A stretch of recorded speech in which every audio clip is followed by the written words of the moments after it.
या श्री जी लालजू के में ही विलीन होना है, तो हमें ये जीवन मृत्यु सुख दुख लोभ माया में लालजू डालते ही क्यों हैं? लालजू ने नहीं डाला। पहली बार आप जब सृष्टि में आए तो परम पवित्र थे। आपने इस सृष्टि रूपी बाजार की अपवित्रता को स्वीकार किया है, तो आपको ही छोड़ना होगा। आप तो परम पवित्र थे, परम पवित्र हैं, परम पवित्र रहेंगे, लेकिन आपने शरीर को अपना मान लिया और शरीर को भोगों को भोग करके अपवित्रता का आपको बोध हो गया।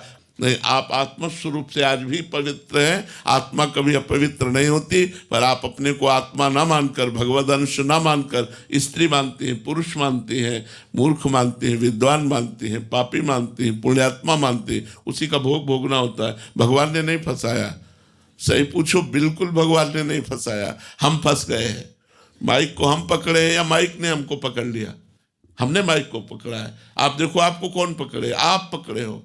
ये मेरी माँ, ये मेरे पिता, ये मेरे भाई, ये मेरे मित्र, ये आपने किया है। इसमें भगवान ने क्या किया है?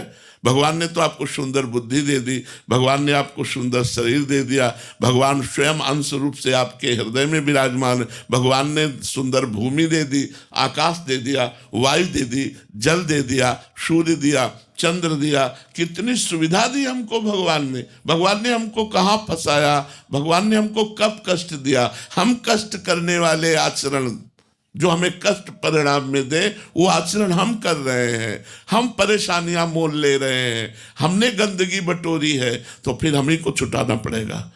वही गंदगी छुटाने के लिए भगवान संत रूप से, शास्त्र रूप से आपको समझा रहे हैं। अगर मान लो तो आप निर्मल हो जाओगे। निर्मल जहां हुए तो भगवान का साक्षात्कार हुआ, और भगवान का जहां साक्षात्कार हुआ तो आप और भगवान दो थे ही नहीं। सोई जाने जिह देहु जनाई, और जानत तुम्हें हो जाई। जो भगवान को जान गया वो भगवत स्वरूप हो जाता है। भगवत स्वरूप का बोध होते ही आपका स्वरूप भगवान का ही स्वरूप है। ब्रह्मविद ब्रह्म ही भवति। तो कहाँ फंसे? कहाँ आपने फंसे? आपने पकड़ रखा है। आप छोड़ दो, आज मुक्त हो आप। वही तो हम समझाने के लिए बैठे। पहले गलत आचरण छोड़ो, अच्छे आचरणों में आओ, फिर अच्छे आचरणों को भगवान को समर्पित कर दो, तो उससे कर्ता भाव हटेगा। जहाँ कर्ता भाव हटा तहाँ हृदय निर्मल हो गया, और निर्मल हृदय होते ही आपको अनुभव होने लगेगा कि मैं भगवान का स्वरूप हूँ।